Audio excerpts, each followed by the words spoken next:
Já diz o povo que o que nasce torto, tarde ou nunca se endireita. Um ditado outrora verdade no futebol português, mas que se avançarmos no tempo mesmo à velocidade da luz, ainda hoje se reflete na Liga Portuguesa. Assim é na versão 2010-2011.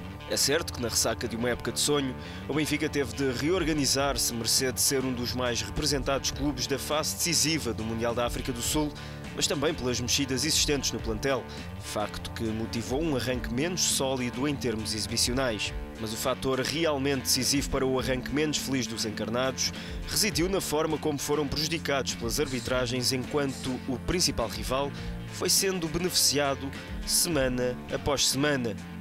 Os factos esses falam por si. Desta vez nem é preciso escutar, basta ver. E nem foi preciso esperar muito para que o campo da verdade começasse a inclinar-se ao velho estilo do denominado sistema. Na ronda inaugural, muitos sublinharam a derrota benfiquista frente à Académica, mas poucos se lembraram das várias grandes penalidades que ficaram por assinalar contra os academistas. Bom, se no futebol português já vale jogar golfe, por que não juntar-lhe também o wrestling? O bracarense Cosme Machado é que não se fez rogado. Feitas as contas, menos 3 pontos para o Benfica. Na mesma jornada, em plena Figueira da Foz e com o nulo a encaminhar-se para o minuto 90, acho que o Porto venceu da forma que as imagens documentam. Para trás, até ficar uma grande penalidade por marcar contra os azuis e brancos. E assim, se somam 3 pontos virtuais. Paulo Batista devia ter a palavra. Uma semana depois, Pedro Proença em foco. Primeiro descobriu uma inexistente falta de Ravi Garcia sobre Bruno Amaro. Resultado prático, gol do Nacional. Depois, Fábio Coentrão sofre um penalti a 4 pernas, mas nem assim o juiz soprou o apito. Uma questão de critérios, pois claro. No final, menos 3 pontos para o Benfica. À terceira jornada, o impossível. Falcão marca um gol duplamente irregular e Álvaro Pereira consegue provocar 2 penaltis na mesma jogada. Quanto ao apito do Sr. Jorge Sousa, silêncio total. E assim a equipa nortenha somou mais 3 pontos nebulosos. Mais uma semana, mais um escândalo.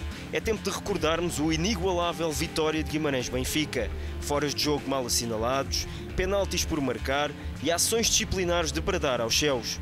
Tudo com o selo de qualidade de Olegário Benquerença. Resultado, mais uma derrota para o Benfica.